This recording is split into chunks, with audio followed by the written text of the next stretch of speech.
नमस्कार। आज मैं कक्षा छठी से तीसरा पाठ लेकर आई हूँ। ये लिखा हुआ है आर.सी. प्रसाद सिंह जी द्वारा और इसके कविता को और भावार्थ को मैं पहले ही वाले वीडियो में बता चुकी हूँ। ये मैं आप लोग के लिए आज प्रश्न उत्तर उसका लेकर के आई हूँ। चलिए देखते हैं। पाठ से है, यहाँ से मैं आप लोग को बताती हूँ।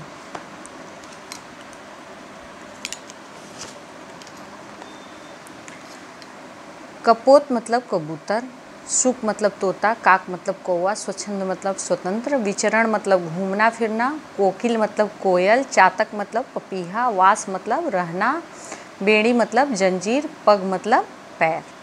अब है पाठ से। चिड़िया पीपल की ऊंची डाली पर बैठकर क्या संदेश सुनाती है?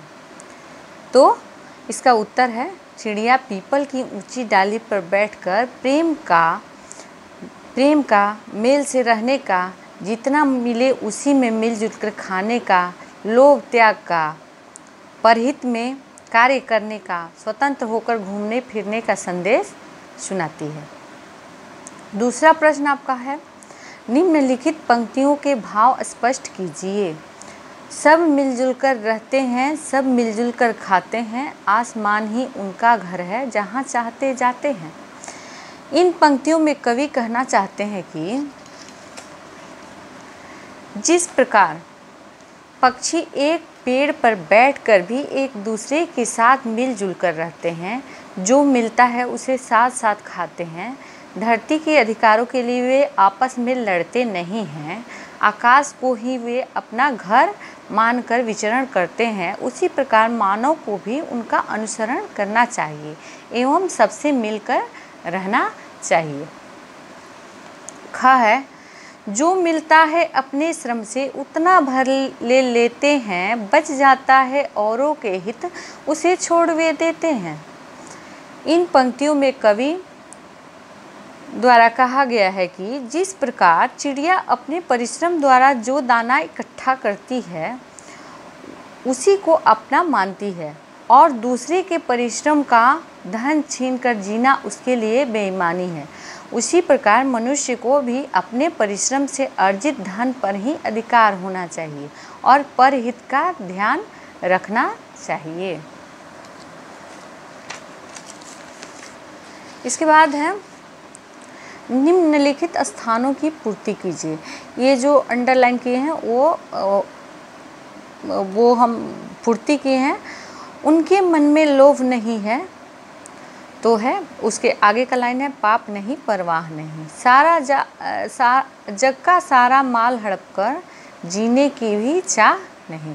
ये जीने की भी चाह नहीं, यहाँ पे रिक्त स्थान था तो यहाँ पे मैंने भरा है। वे कहते हैं मानो सीखो, फिर है रिक्त स्थान, तुम हमसे जीना जग में, हम स्वच्छंद और क्यों तुमने, तो डाली है बेड़ी पग में, डाली है बेड़ी पग में यहाँ पे रिक्त था। पाठ से आगे, आजकल पक्षियों की संख्या कम होती जा रही है, इसे रोकने के लिए आप क्या सुझाव देना चाहेंगे?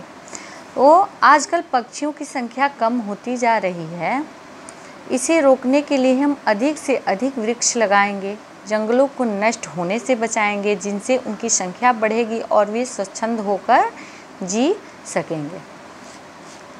दूसरा है, कविता में से उन पंक्तियों को छांटिए जिनमें चिड़ियों को स्वच्छंद रूप से खुले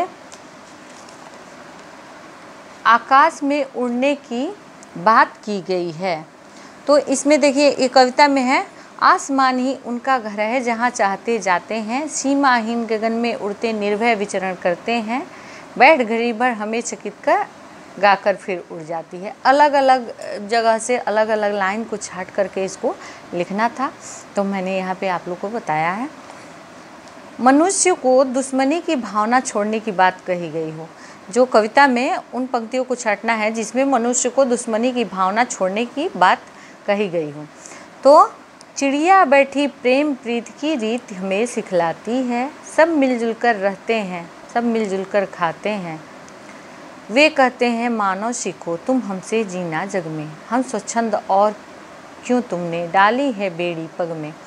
ये मनुष्य की दुश्मनी की भावना छोड़ने वाली लाइनें हैं। ये पंक्तियाँ जो है वो ये दुश्मनी छोड़ने की भावना को व्यक्त करते हैं।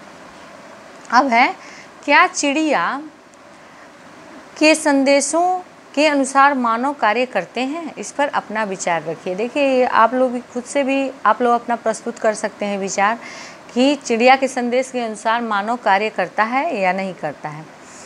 चिड़िया के संदेशों के अनुसार जो मानव शिक्षित हैं, कर्मशील हैं, मेहनती हैं, वो इस प्रकार के कार्य करते हैं, परंतु अशिक्षा के कारण बहुत से मानव इन संदेशों के अनुसार कार्य नहीं कर पाते। उसके बाद है व्याकरण। इन शब्दों से वाक्य बनाइए। चिड़िया, लोभ, चिड़िया के मन में लोभ नहीं है। गगन, गगन मतलब होता है आकाश।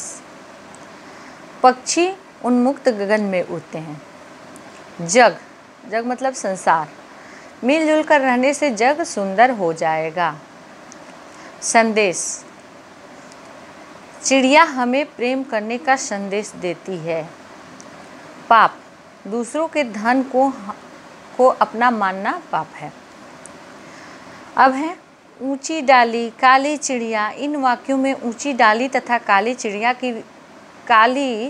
की विशेषता बताता है।